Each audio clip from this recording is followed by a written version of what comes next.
मेरी उम्र 20 साल है। मैं बेहद खूबसूरत थी।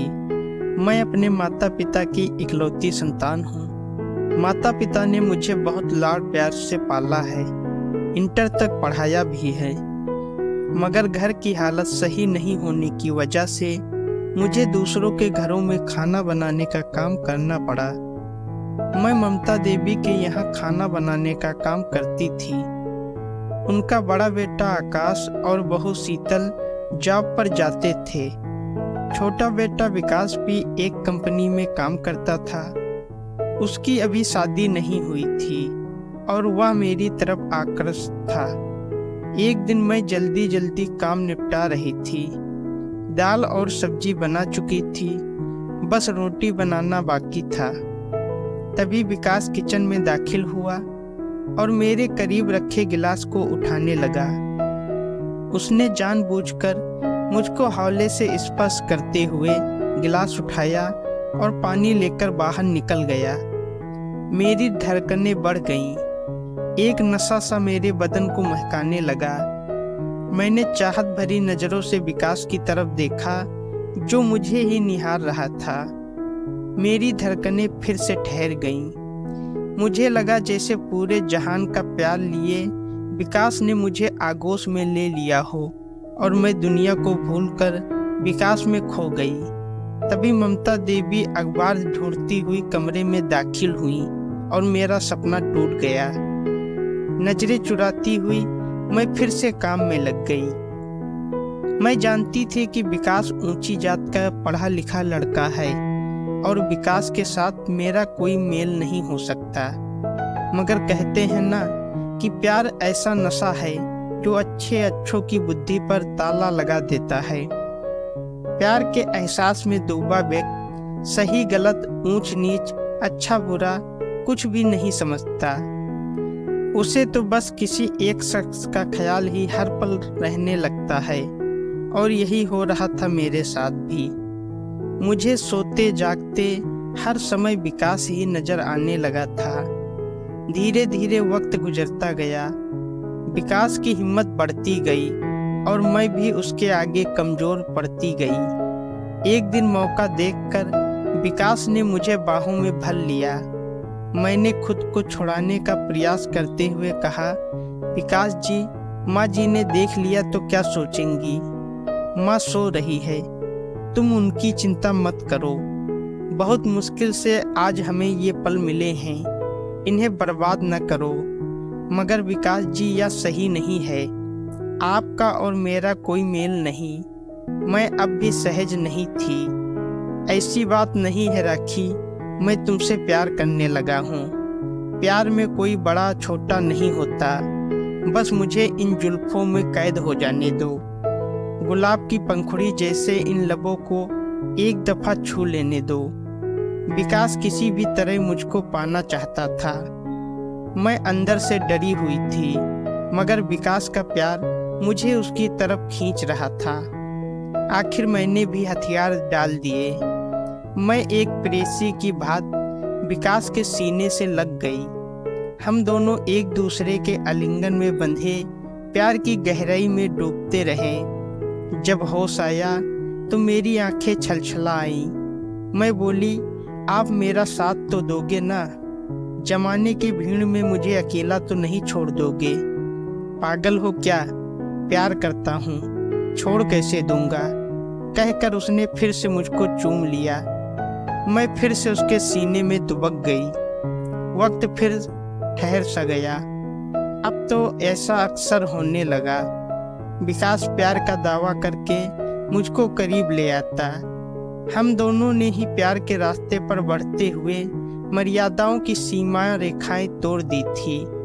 मैं प्यार के सुहाने सपनों के साथ सुंदर घर संसार के सपने भी देखने लगी थी। मगर एक दिन मैं यह देखकर भौचक्की रह गई कि विकास के रिश्ते की बात करने के लिए एक परिवार आया हुआ है। माँ बाप के साथ एक आधुनिक, आकर्षक और स्टाइलिश लड़की बैठी हुई थी। ममता देवी ने मुझसे कुछ खास बनाने की गुजारिश की तो मैंने सीधा पूछ लिया, ये कौन लोग हैं माँ जी? ये अपने विकास को देखने आए हैं। इस लड़की से विकास की शादी की बात चल रही है। सुंदर है न लड़की? ममता देवी ने पूछा तो मैंने हाँ में सिर हिला दिया। मेरे दिलो दिमाग में तो एक भूचाल सा आ गया था। उस दिन घर जाकर भी मेरी आंखों के आगे उसी लड़की का चेहरा नाचता रहा। आंखों से नींद कोसों दूर थी। अगले दिन जब मैं विकास के घर खाना बनाने गई तो सबसे पहले मौका देखकर मैंने विकास से बात की। यह सब क्या है विकास? आपकी शादी की बात चल रही है। आपने अपने घर वालों को हमारे प्यार की बात क्यों नहीं बताई? नहीं राखी, हमारे प्यार की बात मैं उन्हें नहीं बता सकता। मगर क्यों? क्योंकि हमारा प्यार समाज स्वीकार नहीं करेगा।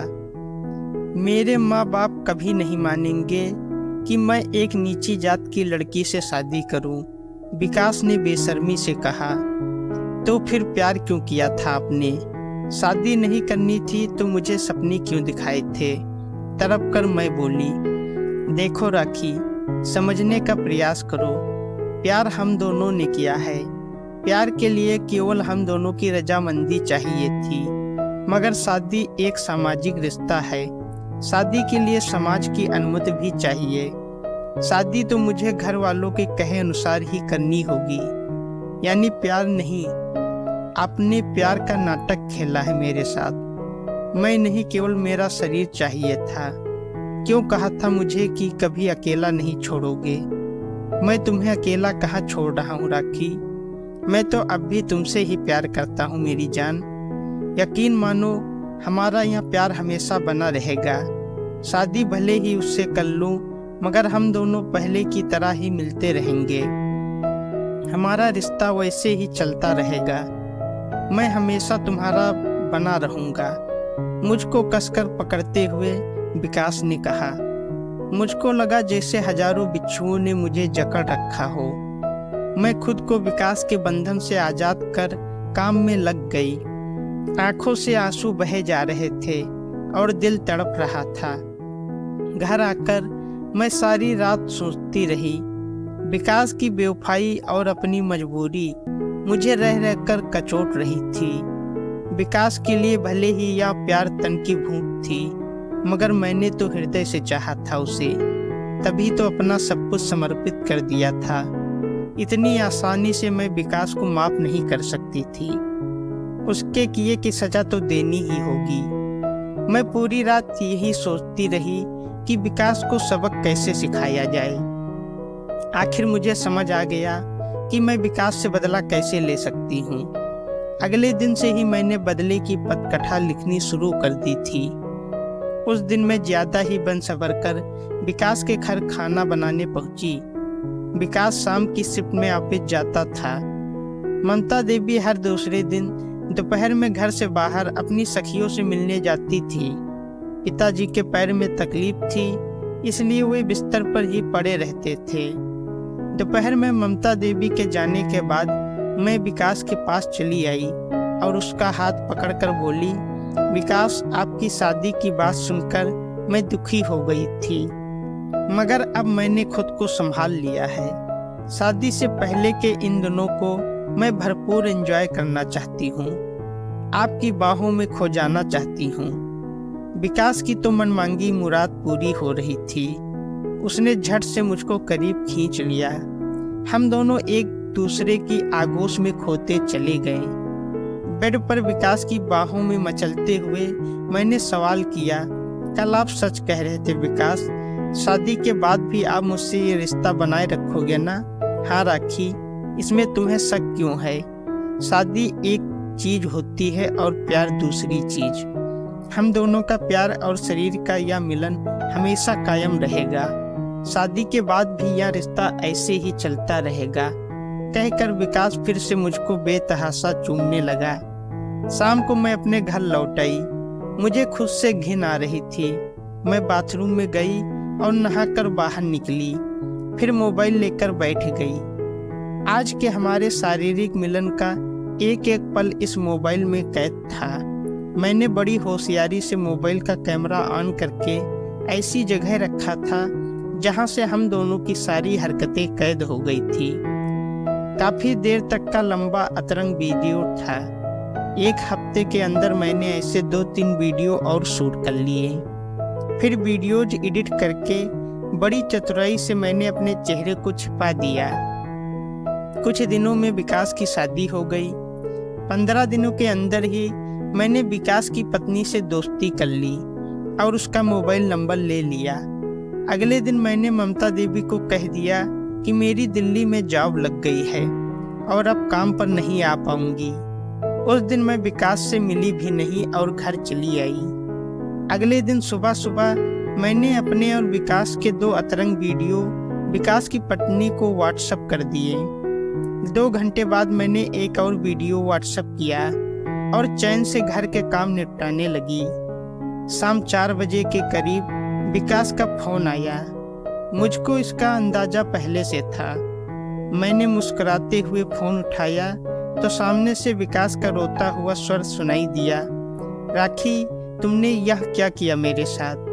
मेरी शादीशुदा जिंदगी की अभी ठीक से शुरुआत भी नहीं हुई थी और तुमने ये वीडियोज भेज दिए। तुम्हें पता है सीमा सुबह से ही मुझसे लड़ रही थी और अभी अभी सूटकेस लेकर हमेशा के लिए अपने घर चली गई। राखी, तुमने यह क्या कर दिया मेरे साथ? अब मैं क्या करूँगा? अब तुम ना घर के रहोगे ना घाट के। गुड बाय मिस्टर विकास, मैंने कहा और फोन काट दिया। मैंने आज विकास से बदला ले लिया था, खुद को मिले हर आंसुओं का बदला। अब मेरे दिल को सुकून मिला था। दोस्तों, अगर आपको कहानी अच्छी लगी है तो वीडियो को लाइक करें, शेयर करें और हमारे चैनल को सब्सक्राइब करें। धन्यवाद।